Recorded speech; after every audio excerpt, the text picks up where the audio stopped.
Ik sta hier voor het kerkje van Waterland Kerkje. Of, om het in het dialect te zeggen, voor het kerkje van het kerkje.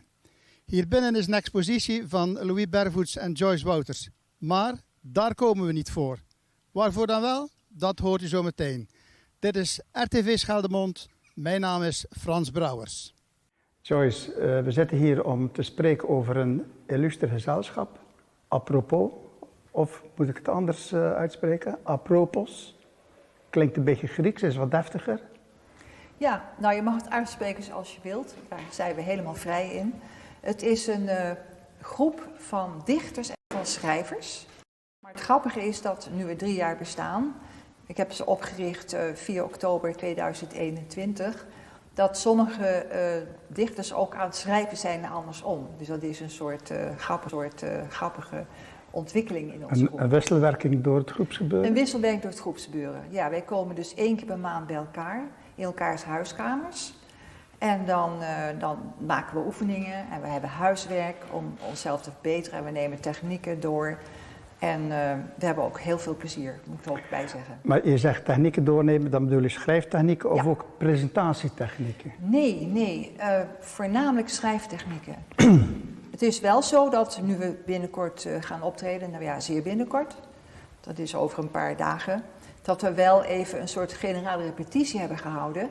Dat we konden zien hoe iedereen zijn presentatie naar voren bracht. Dus dan heb je wel even dat je kijkt naar presentatietechnieken.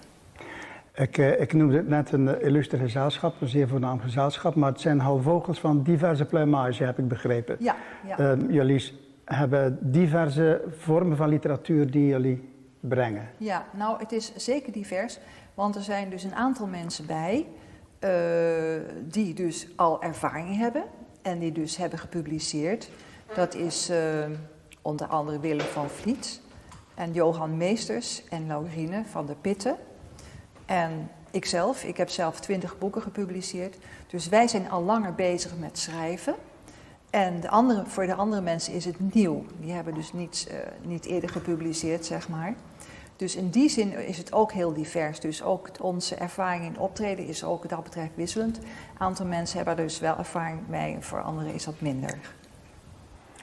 En wat jullie schrijven, ik heb begrepen verhalen, haiku's, sonnetten, toneelstukjes. Ja, dat is heel divers. En wij zijn ook nog voor onszelf, gewoon voor het leuk, bezig met een misdaadroman.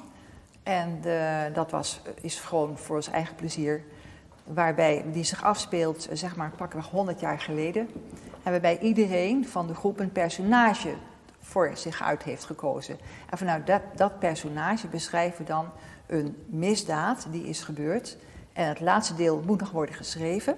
Dat gaat Willem van Vliet schrijven. En dat is in dit geval de kat van het huishouden. En de kat komt met de oplossing wie nou toch meneer de baron heeft vermoord. Maar dat doen we dan gewoon tussendoor voor onszelf nog. Maar begrijp ik dan goed, iedereen schrijft zijn personage, ja. Maar iemand moet daar toch een verhaal van breien? Nou, we schrijven ze na elkaar. Hè? Dus je haakt een beetje in op wat de voorafgaande mensen hebben gezegd. Het is een beetje als het vroegere kinderspel, de eerste vertelt de regel en de tweede vertelt het vervolg op de eerste regel. En dat is gewoon wat we dus voor onszelf tussendoor doen. En daarnaast hebben we dus elke bijeenkomst een oefening waarbij we onze technische vaardigheden oefenen. En we hebben elke maand huiswerk. Dus elke maand dan wordt er een thema uitgekozen. En ook daarbij behorend een bepaalde technische oefening die we dan ook thuis schrijven. En ook naar elkaar opsturen en ook gaan bespreken als we bij elkaar zijn. Kun je een voorbeeld geven van zo'n thema? Nou, dat kan van fietszadel tot identiteit, tot, talloos. Neem het voorbeeld fietszadel. Ja. Ik ben dichter, ik maak een gedicht over een fietszadel. Ja. Ik ben verhalenverteller, ik schrijf een verhaal over een fietszadel. Zo klopt. Zo dat is het. Ja. En wordt het dan ergens nog gebundeld of komt dat samen? Ik denk dat de kans niet uitgesloten is dat we over een tijd gezamenlijk iets uitbrengen waar een aantal van onze gedichten en boeken in staan. Dat is heel goed mogelijk. En dan heb je het over een boekwerkje waarschijnlijk. Een boekwerkje, ja klopt. Jullie gaan binnenkort optreden. Als dit uitgezonden wordt, is het optreden al voorbij. Dat is in het Bolwerk in IJsendijken. Ja. Dan komt een gedeelte van jullie groep komt er naar voren. Ja. Zijn jullie op dit moment, jullie bestaan 3 jaar, al vaak aan het optreden? Nou, dit is onze eerste gezamenlijke optreden. Het is natuurlijk wel zo dat een aantal mensen die ik net al noemde al vaker individueel opgetreden zijn. Maar dit is onze eerste keer gezamenlijk, dus dat vinden we ook heel bijzonder.